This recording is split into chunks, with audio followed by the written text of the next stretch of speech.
I've always believed in the simplicity of trust. Trust your partner. Trust the rhythm of your life. Trust that things are as they seem. That belief began to crack one morning, standing by the window with a coffee cup in hand, watching my wife, Anna, get into a taxi for the third time that week. First, I thought nothing of it. Her work hours had become irregular, and the taxis were probably a convenience. Still, there was something off. She seemed distant lately, her laughter hollow, her touch fleeting. When I asked her about the sudden surge in taxi rides, she gave a vague answer about work projects, and shrugged it off like it didn't matter. But I noticed something else. She never wanted me to drive her anymore. Not even on weekends. It's funny how doubt begins to creep in, like a dark fog curling around your thoughts. I started paying attention. Every morning, the same pattern. Anna would leave the house with her laptop bag, looking sharp and polished, and within minutes, a particular taxi would pull up. A silver car with a dent on the rear bumper. I hadn't thought much of it before, but now I noticed it was always the same car, always the same driver. I told myself I was imagining things, that I was being ridiculous, paranoid even. But the nagging feeling wouldn't go away. I watched her from behind the curtain that morning, noting how she laughed as she stepped into the car, her hand briefly brushing the driver's arm. Something inside me twisted. That evening, I casually asked her how her day was. She gave me the usual rehearsed answers, meetings, deadlines, the works. Her phone buzzed twice during dinner, and she glanced at it, her face tightening for a fraction of a second before she flipped it screen side down. "Who's texting?" I asked lightly. "Just work stuff," she replied quickly, too quickly. "You know how it is." The rest of the evening passed in a haze, but my mind was churning. Something wasn't right, and I could feel it down to my bones. My instincts whispered that her sudden preference for taxis wasn't about work. It was about something or someone else. And so I made a decision. The next morning, I wouldn't just watch from the window. I'd follow. The next morning, I got up early, earlier than usual, and told Anna I was heading out for a morning jog. She barely glanced at me, focused on her makeup as she fixed her hair in the mirror. I watched her through the bathroom doorway, wondering how many other lies she'd told me with that same calm face. After a quick change into joggers and a hoodie, I slipped out the front door but didn't go far. Instead, I crouched behind the hedge across the street, just out of sight, and waited. The morning chill nipped at my fingers, but the unease in my chest kept me warm. I could feel my heart racing as the minutes crawled by. Finally, I heard the familiar sound of the front door closing. Anna emerged, looking pristine in a tailored blouse and pencil skirt, her laptop bag slung casually over her shoulder. She glanced up and down the street, but not in a way that suggested she was looking for me. No, she was waiting. Moments later, the silver taxi rolled up to the curb, that unmistakable dent on the rear bumper confirming it was the same car as always. My fists clenched as I watched her approach the car. She opened the door, hesitating briefly before sliding into the passenger seat. The passenger seat, not the back. My stomach turned. The driver leaned over, saying something that made her laugh. A soft, familiar laugh I hadn't heard in weeks. I couldn't see his face clearly from my hiding spot, but I could make out his silhouette. Broad shoulders, a dark jacket, and a cap pulled low over his eyes. Whoever he was, he'd managed to worm his way into a space that belonged to me. The taxi pulled away, and I waited until it turned the corner before stepping onto the street. My car was parked a block away, out of sight from the house. I had already prepared for this moment, slipping a tracking device into Anna's laptop bag the night before. It wasn't hard to do. She had been glued to her phone in bed, completely unaware of my movements. Now, sitting in my car, I opened the tracking app on my phone. The little red dot representing her location blinked steadily as it moved across the map. My hands were shaking slightly as I gripped the steering wheel, a mix of adrenaline and dread coursing through me. What if I was wrong? What if she really was just going to work? But deep down, I knew I wasn't wrong. I followed the red dot, keeping a safe distance. The taxi weaved through the city, taking unfamiliar streets and turns. It wasn't heading toward her office downtown. It was heading somewhere else. Somewhere private. My knuckles whitened as I gripped the steering wheel tighter, my mind racing with possibilities. Finally, the taxi came to a stop in front of a small cafe on the outskirts of town. I parked a block away, watching as Anna stepped out of the car. The driver followed. They didn't even bother to check their surroundings as they walked inside together. I stayed in the car, staring at the cafe, the weight of confirmation sinking into my chest like a stone. This wasn't an innocent ride. This wasn't a coincidence. I didn't move. I didn't think. I just sat there, staring at the building, wondering how long they thought they could keep this secret from me. But they didn't know me.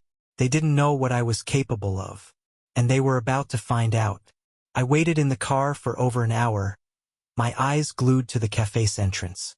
I imagined every scenario playing out behind those glass doors, each one worse than the last. My chest tightened, and my fingers gripped the steering wheel so hard it hurt. I wanted to storm in, to confront them on the spot, but I stopped myself. Revenge was best served cold. Rushing in would ruin everything. I needed to know more. Finally, they emerged, walking side by side with an air of casual intimacy that made my stomach churn. Her hand brushed his arm as they laughed about something, their faces too close for comfort. I snapped a few photos with my phone, capturing their smiles, their body language. Evidence. They didn't return to the taxi. Instead, they walked down the street, their pace slow, as if they had all the time in the world. I followed at a distance, careful not to draw attention. They eventually stopped at a small, rundown motel, the kind of place no one asks questions. I parked nearby, my breathing shallow as I watched them disappear inside. There was no hesitation, no second-guessing. They'd done this before. My head buzzed with anger, but I forced myself to stay calm. Bursting in now would give them the satisfaction of seeing me broken. No, I needed to be smarter than that. I needed to make them regret every step they had taken together. After a few minutes, I got out of the car and approached the motel. The receptionist barely looked up from her magazine as I walked in. I leaned on the counter, trying to keep my voice steady. "My brother's staying here," I said, flashing a fake smile. "But he forgot to give me his room number. Could you help me out? He's with a woman, mid-30s, black hair, tall. Sound familiar?" The receptionist gave me a bored glance but eventually flipped through her logbook. "Room 12, she said. I thanked her and walked back to my car, my hands trembling. Room 12. That number seared itself into my brain. I stared at the motel door from my car, imagining what was happening behind it. Every second felt like a knife twisting deeper into my chest. But I didn't let the pain consume me.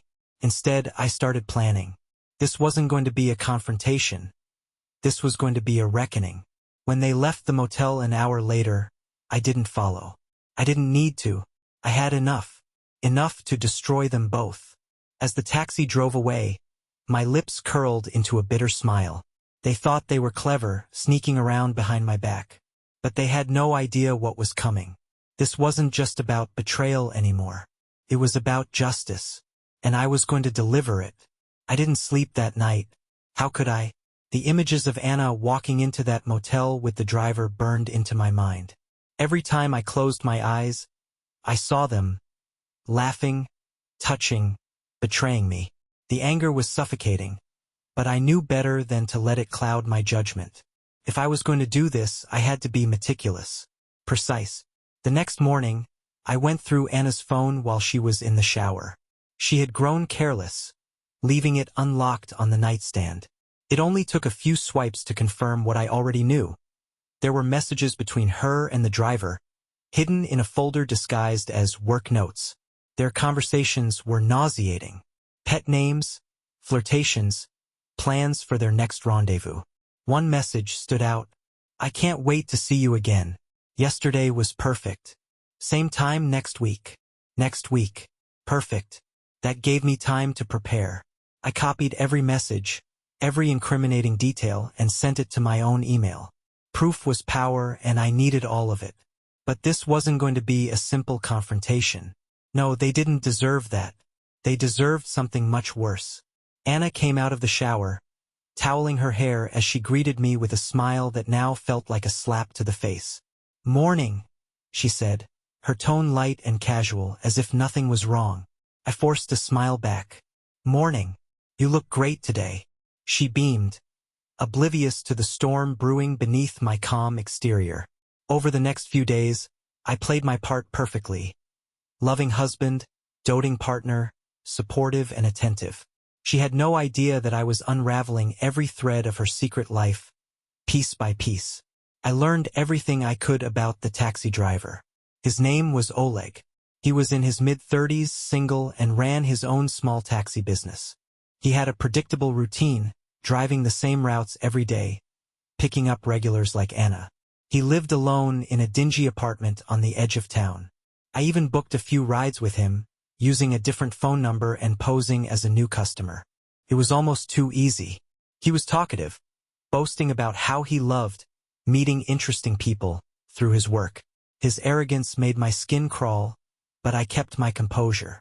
I asked about his life, his work, his plans, all under the guise of casual conversation.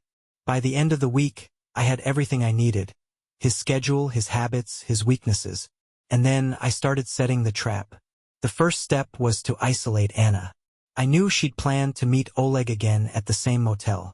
I made up a work trip, telling her I'd be out of town that day. She seemed relieved, even excited, as she kissed me goodbye. That was the final betrayal, her eagerness to see him without even a hint of guilt. But while she thought I was miles away, I was right there, watching, waiting. This wasn't just revenge anymore. It was war, and I was about to strike the first blow. The day of their meeting, I made my final preparations. Every piece of the plan had to fall into place perfectly, and I wasn't leaving anything to chance. Anna thought I was on a business trip, but I was parked a few blocks away from our house, waiting for her to leave. As expected, the silver taxi pulled up right on time.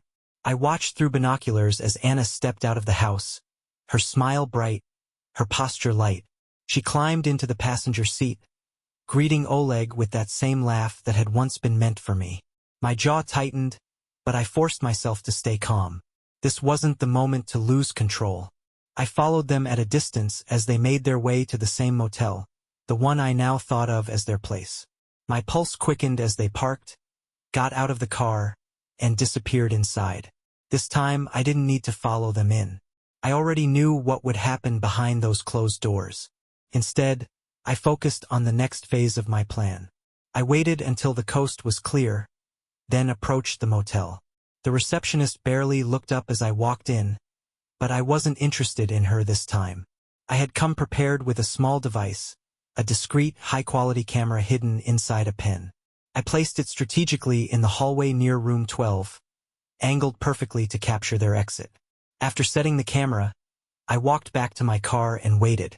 The minutes dragged on, each one feeding my anger and determination. Finally, the door to room 12 opened, and they emerged. Anna looked disheveled, her hair slightly messy, her lipstick faintly smudged. Oleg had that self-satisfied smirk plastered on his face, the kind that made me want to punch him right then and there. I stayed hidden as they walked out together, laughing like they didn't have a care in the world. They got into the taxi and drove off, leaving me alone with the weight of what I had just witnessed. But I wasn't done yet, not even close. Later that evening, I retrieved the footage from the hidden camera. It was perfect, clear, undeniable evidence of their affair. Every step they took, every lingering look, it was all there, captured in vivid detail. I stared at the screen, my hands trembling with rage and a sick sense of satisfaction. But this wasn't just about catching them in the act. This was about destruction.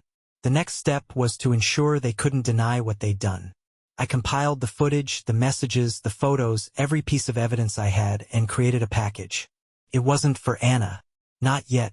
This package had a different recipient in mind. The following morning, I sent the file anonymously to Oleg's taxi company. I included a note. Your driver is conducting some very personal business on company time. Thought you should know. The trap was set, but this was only the beginning. They thought they were safe, that their secret was theirs to keep. But I was going to destroy their lives piece by piece, just as they had destroyed mine. And I would enjoy every moment of it. The next few days were satisfying. I stayed quiet, acting like the oblivious husband while the chaos I had set in motion started to unfold. The first ripple came when Oleg's taxi company reached out to him. I'd kept tabs on him through a burner phone and a fake social media profile. The post he made was exactly what I'd expected. A frustrated rant about being unfairly accused of inappropriate behavior and being put under investigation. His ego was too big to keep quiet, and I could feel his frustration leaking through every word. Anna, of course, remained unaware of what was happening. She smiled over her morning coffee, kissed me goodbye like nothing had changed, and continued her little charade. I played along, keeping my tone light, my demeanor calm. She had no idea that every time she left the house, I was one step ahead of her. Oleg wasn't my only target. I had something special planned for Anna, but first, I needed to isolate her, to make her feel the weight of what she'd done. I started small, subtle. A missing bracelet here, a misplaced set of keys there. Little things that would make her question herself, her memory. The real blow came a few days later when I made an anonymous call to her office. Using a voice changer, I posed as a concerned party and claimed that Anna was conducting an affair that was affecting her professionalism. "It's none of my business," I said, "but it's happening during work hours. You might want to check her recent activity."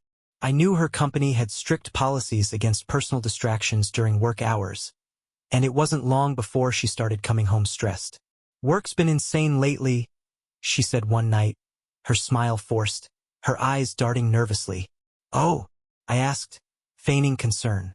"Anything I can help with?" She shook her head quickly. No. It's just deadlines and meetings. Nothing to worry about." But I could tell she was worried. The cracks were starting to show. Meanwhile, Oleg's business was taking a hit. I had made sure the messages I sent to his company were just the beginning. I left scathing anonymous reviews online, detailing inappropriate advances and unprofessional behavior during his rides. It wasn't hard to find others willing to pile on. People love a scandal, even when it has nothing to do with them. Anna didn't mention Oleg for days. Maybe she was too busy dealing with the fallout at work, or maybe he was smart enough to lie low for a while. Either way, it didn't matter. I had the momentum now, and I wasn't going to stop. One evening, she came home later than usual. Her face was pale, her movements rushed. "I'm sorry I'm late," she said quickly, avoiding my gaze. "It's fine," I said, keeping my voice even. "Tough day at work?" She nodded, her hands trembling as she poured herself a glass of wine. I watched her closely, wondering if she'd tell me what was really going on. But she didn't. She just sat there, sipping her wine in silence, her eyes distant. I almost felt a pang of pity for her. Almost. But then I remembered the motel, the messages, the laughter she shared with another man. And whatever pity I might have felt evaporated. This was just the beginning.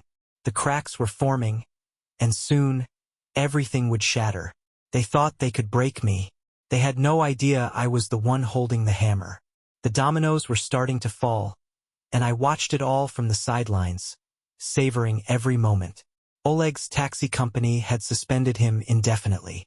His social media posts had gone from cocky rants to desperate pleas for support. He was losing customers, losing income, and losing control. The once confident man I'd seen smirking outside the motel was now unraveling, and I wasn't done yet. Anna, on the other hand, was slipping into her own chaos. The pressure at work had mounted after my anonymous call. She was under scrutiny, her bosses watching her every move. I overheard her on the phone one evening, her voice shaky as she tried to reassure someone, likely her manager, that the accusations were baseless. "I don't know who's spreading these lies," she said, pacing the kitchen. "It's ridiculous. I've been nothing but professional." Her frustration was almost amusing. "Lies?" I thought. "You're drowning in them." The next phase of my plan required precision. I couldn't let either of them suspect I was behind it all, so I orchestrated everything from the shadows. I created a fake email account and sent Anna an anonymous message with a photo attachment. The photo was of her and Oleg outside the motel, laughing as they walked inside. The subject line read, "I know, I imagined her face when she saw it. How the blood would drain from her cheeks. How her stomach would twist with fear. I didn't include any threats or demands. Just the photo. Let her imagination do the rest.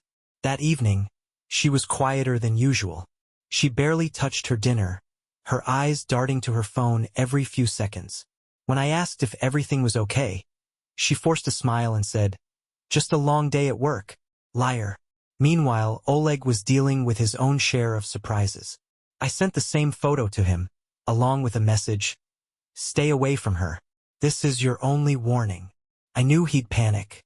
Men like him thrive on arrogance, but the moment they're cornered, they crumble. Sure enough, his social media went silent. No more boastful posts, no more witty remarks. He was retreating, trying to figure out who was pulling the strings. Anna, however, was harder to crack. She was nervous, yes, but she hadn't confronted me yet. Maybe she thought she could outsmart me. Maybe she thought this would all blow over. But she underestimated me. The next morning, I left an envelope on the kitchen table before heading out. Inside was a printed photo from the motel, along with a simple note, "How long did you think you could hide this?" When I returned that evening, the envelope was gone. But Anna was waiting for me in the living room, her face pale, her hands shaking. "We need to talk," she said, her voice barely above a whisper. I leaned against the doorframe, crossing my arms. "Do we?" She hesitated, her eyes searching mine for any hint of forgiveness, any sign of weakness. But she wouldn't find it. I can explain," she began, but I held up a hand to stop her. "Don't," I said coldly. "I know everything. The motel, the texts, the taxi rides. Everything." Her mouth opened and closed, like a fish gasping for air. She looked so small, so defeated. For a moment, I thought she might collapse right there on the floor. But I didn't feel sorry for her. Not anymore. "Let me make one thing clear," I said, my voice like ice. "This isn't over. Not by a long shot." And with that, I walked past her, leaving her alone with her guilt, her fear, and the knowledge that her world was about to come crashing down. The game was no longer about catching her. It was about breaking her, and him piece by piece. I spent the next few days watching Anna unravel. The envelope and the photo had done their job. Her nerves were frayed, her behavior erratic. She moved through the house like a ghost, barely speaking, her face pale and drawn. She knew I knew, and that fear was eating her alive. But I wasn't done. Not yet. Anna still hadn't confessed outright. She thought silence would save her, that if she kept quiet, the storm might pass. I needed to crush that hope. One evening, while she was out, claiming to run errands, though I doubted it, I went into her wardrobe. Her laptop bag was there, the same bag she carried to her rendezvous with Oleg. I opened it and found exactly what I expected. Her phone. She had switched to keeping her incriminating messages on her secondary phone, likely thinking it was safer. She was wrong. I scrolled through the texts between her and Oleg, taking screenshots of everything. Their plans, their flirtations, even their pathetic apologies to each other after I had sent the motel photos. "Someone knows," Oleg had written. "Who could it be?" she had replied, frantic. "I don't know, but we need to be more careful." Careful? That made me laugh. Careful would have been not betraying me in the first place. I took her phone and plugged it into my laptop, transferring the screenshots along with the photos and videos I'd already collected. Then I carefully placed the phone back in her bag and waited for her to come home. When she returned, I acted as though nothing had happened, greeting her with a smile that I knew would make her skin crawl. "Did you get everything done?" I asked. "Yeah," she said, her voice hollow. She avoided my eyes and went straight to the bedroom, likely checking to make sure her phone was untouched. Good. Let her think she was still in control. The next day, I took my plan a step further. I created a burner email account and sent an anonymous message to Anna's closest friends and a few of her coworkers. The email contained a single damning photo of her and Oleg entering the motel, along with a caption, "This is what she's been up to while you've been working hard." The fallout was swift. By the afternoon, I heard her pacing in the living room, her voice trembling as she spoke on the phone. "It's not what it looks like," she kept saying, her words frantic. "Please, you have to believe me."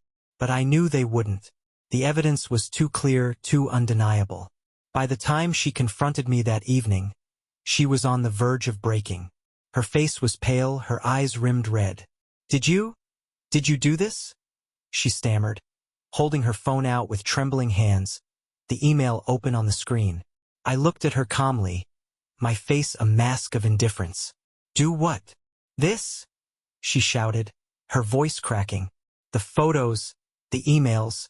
You're trying to ruin me." I leaned back in my chair, letting her anger wash over me. "Ruin you?" I said with a bitter laugh. "You ruined yourself the moment you stepped into that motel with him." Her face crumpled, and for a moment, I thought she might fall to her knees. She opened her mouth to say something, but I cut her off. "Save your breath," I said coldly. "You think I'm done? You think this is the worst of it? You have no idea." She didn't respond. She just stood there, frozen, as the weight of my words sank in. I walked past her, pausing briefly at the door. "You betrayed me, Anna, and now you're going to learn what that feels like." I left her standing there, broken and defeated, knowing that this was only the beginning. The next phase of my plan would be the most devastating yet. Anna and Oleg thought they'd been clever, that they could outsmart me. But they were playing checkers and I was playing chess. And I always knew how to win. Anna's world was beginning to crumble, and I could see it in every move she made. She was quieter now, her shoulders hunched, her eyes darting nervously. At first, I thought she might confront me again, try to argue or beg for forgiveness. But she didn't. She knew better.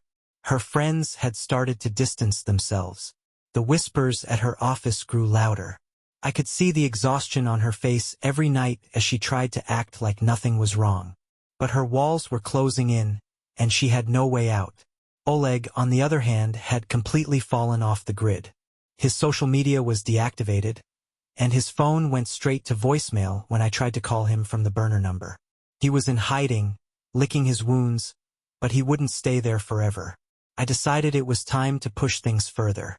That evening, while Anna was asleep, I went through her phone again. This time, I sent Oleg a message from her account.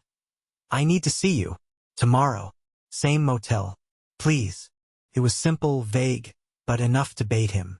Men like Oleg couldn't resist the thrill of danger, the adrenaline of sneaking around. I knew he would take the risk. The next day, I called in sick to work and waited. I told Anna I was heading out early for a meeting, giving her the freedom to do whatever she wanted, or so she thought. Sure enough, Oleg's silver taxi pulled up to the motel around noon. I was parked 2 blocks away, watching through binoculars as he got out of the car and lit a cigarette, pacing nervously by the entrance. He thought he was meeting Anna. He had no idea what was coming.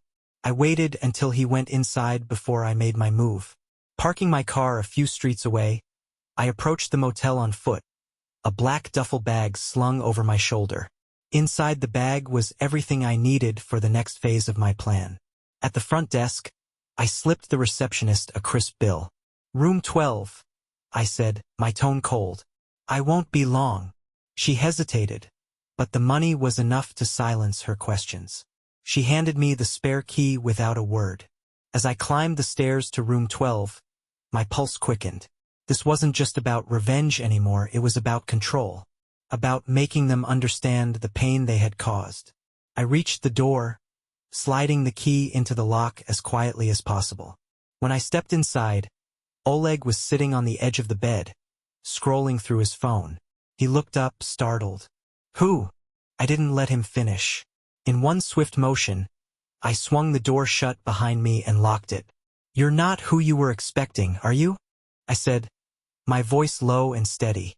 Oleg's face paled as he realized who I was. He stood quickly, his hands raised in a weak attempt to de-escalate. "Look, man, You what?" I interrupted, stepping closer. "You thought you could sneak around with another man's wife and get away with it?" He backed away, his bravado crumbling. "It's not what you think. It's exactly what I think," I snapped, cutting him off. I opened the duffel bag, pulling out the photos, the screenshots, and the printed emails. I threw them onto the bed in front of him, watching as his face turned a sickly shade of white. "Recognize these?" I asked, my voice dripping with venom. He didn't answer. He didn't need to. The fear in his eyes said it all. "This is just the beginning," I said, leaning in closer. "You ruined my life. Now I'm going to ruin yours. Piece by piece."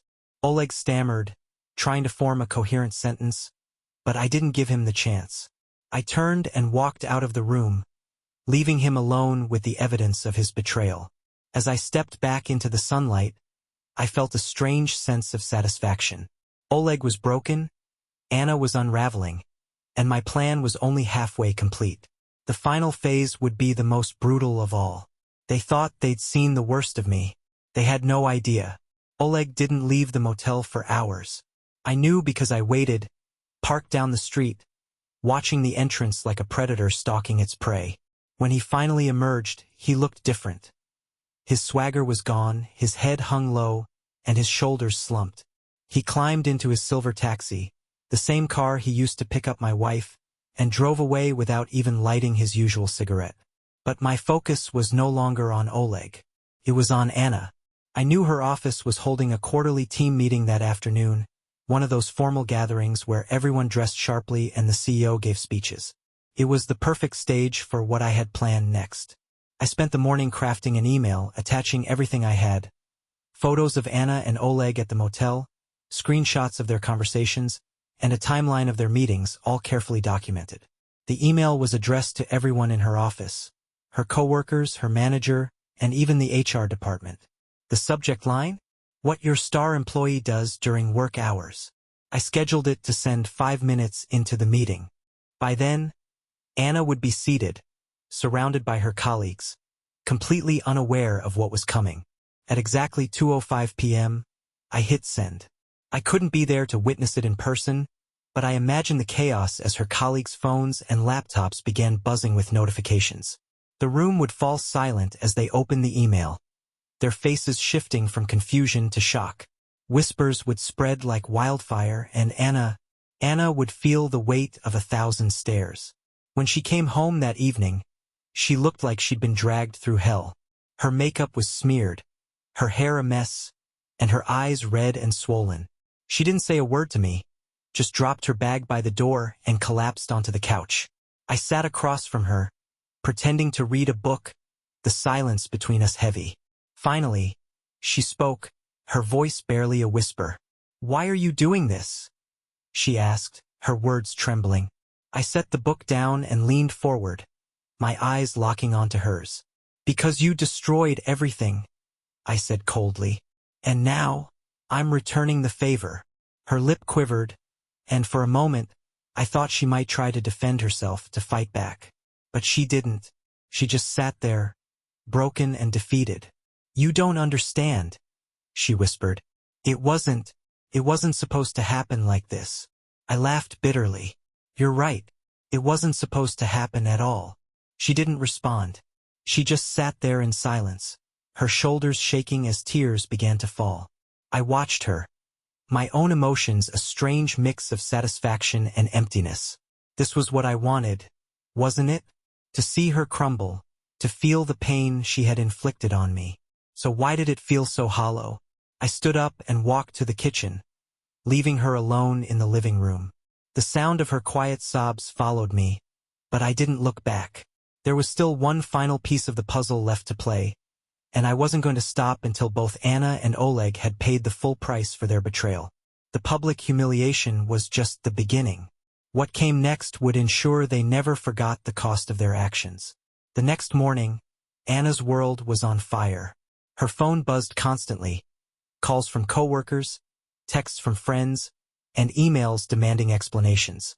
She didn't eat, barely spoke, and sat staring at her phone as if willing it to stop. She knew she couldn't escape what I'd done. Oleg wasn't faring any better. A colleague of his sent me a message I'd baited through another fake account. His taxi company had fired him after receiving the photos and emails. His reputation was in tatters, and now he was out of work, his livelihood gone. That evening, Anna finally broke her silence. "You've ruined me," she said, her voice hoarse. I looked at her, expressionless. No, Irraplia. "You ruined yourself." She didn't argue. What could she say? I waited until Anna fell asleep that night, her tears staining the pillow. Quietly, I took her phone again and sent one last message to Oleg. "We need to talk. Meet me at the old warehouse tomorrow at 9 p.m. Alone." The trap was set. Oleg would think the message was from Anna, a desperate attempt to reconcile after the chaos I'd unleashed. But what awaited him wouldn't be a reunion, it would be justice.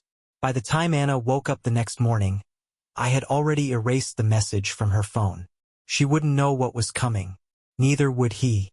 At 9 p.m., I parked a few blocks away from the abandoned warehouse.